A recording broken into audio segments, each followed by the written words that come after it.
Aloy Ejimako, lawyer to the detained leader of the indigenous people of Biafra, IPOB Nnamdi Kanu, has demanded why the Attorney General of the Federation and Minister of Justice Abubakar Malami SAN wants to follow due process in the extradition of Deputy Commissioner of Police Abba Kyari'S, but avoided same in Kanu's matter.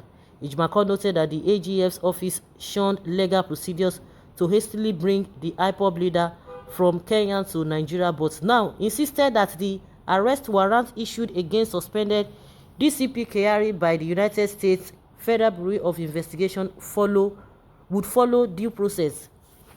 The lawyer stated this in an interview with Punch while reacting to a statement by Malami's Special Assistant on Media and Publicity and Public Relations, Umar Gwandu, who said through the FBI was yet to officially write the AGF office seeking the transfer of Kyari'S.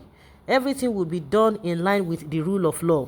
Kyari'S, the suspended former head of the Police Intelligence Response Team, is under investigation for indicted involvement in a $1.1 million internet fraud allegedly committed by Abbas Rahman, popularly known as Hush Puppy, and 4 others. Ejimako said, "I don't want to compare apples with oranges, but what I can say is the difficulty through which the U.S. is seeking for the transfer of Abba Kyari'S to the U.S. is illustrative of what Nigeria should have done in the case of Nnamdi Kanu. Probably would have been transferred by Kenya if extradition proceedings were commenced against him. What America is accusing Abba Kyari'S to have committed is clearly extradictable under the Nigerian laws and the law of the United States because the offenses relate to money laundering, bribery, corruption, and all that. I am not arranging judgment over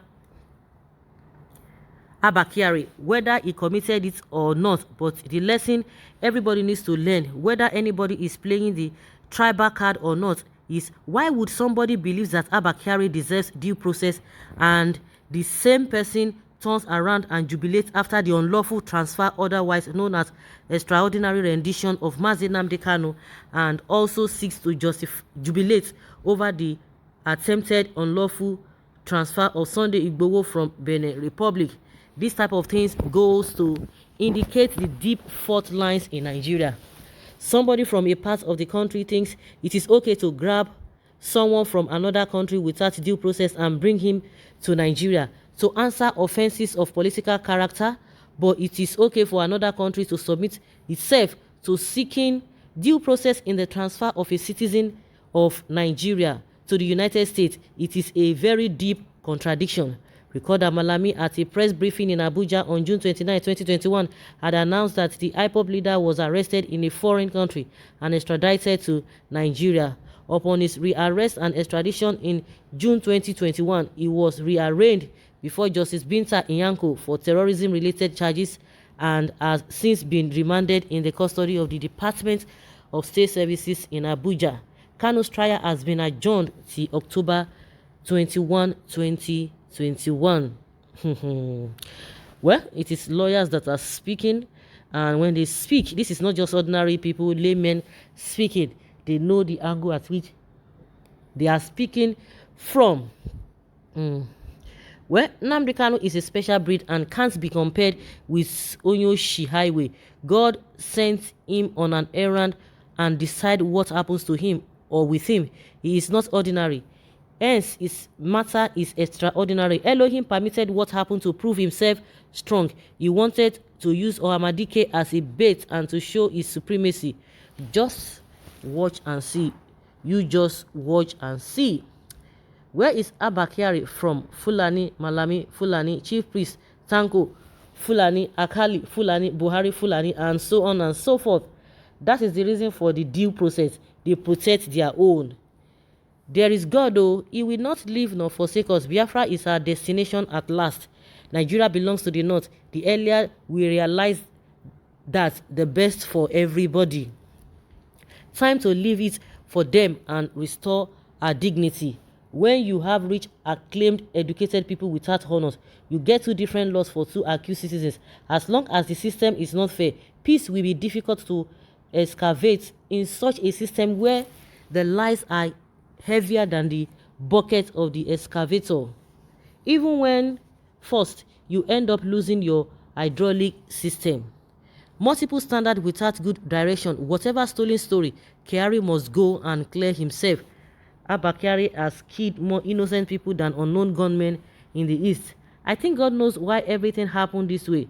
To the three tribes, Igbo, Yoruba, Hausa, Fulani, all same period of time, all at the same period of time, so that some Efulefus who are selling their own will have a rethink. Unity is a strength.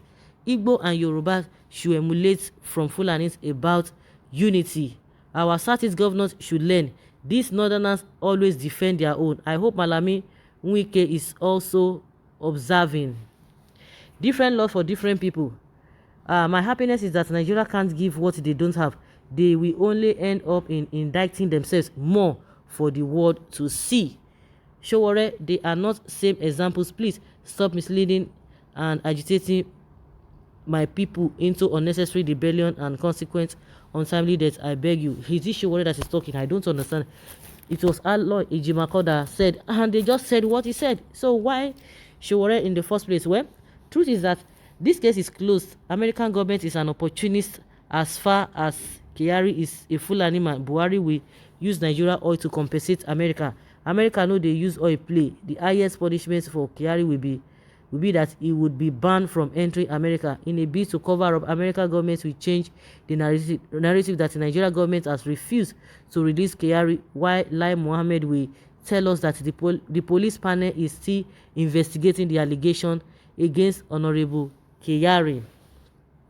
And how dare you compare Abba Kyari's case and that of Kanu? Okay, you know now, the person you call the terrorist is better than your prophets. Well, Christabel, Mr. Man, don't digress from the point. Why bringing religion to tribal issue? Respect others' religion. Well, what happens? Well, someone says here that our leader must be released unconditionally. No apology to any zoo government. Faulty Nigeria governments. Sarah reporter, don't come again. Yes. Since Igbos want to remain traders and not to take over leadership affairs of all sectors, then those with leadership will protect their people and treat any threats against them severely. Igbos should keep being traders and raising prices of goods every day. What has that got to do with what we are saying? Then the lion Igbos can't be richer because they buy almost food commodities from the north at the price, which north will determine. Igbos only increases price as north will determine. But northern governors said bandits and Boko Haram are businessmen. Those who insult and infuriated by the truth grow up and face the truth.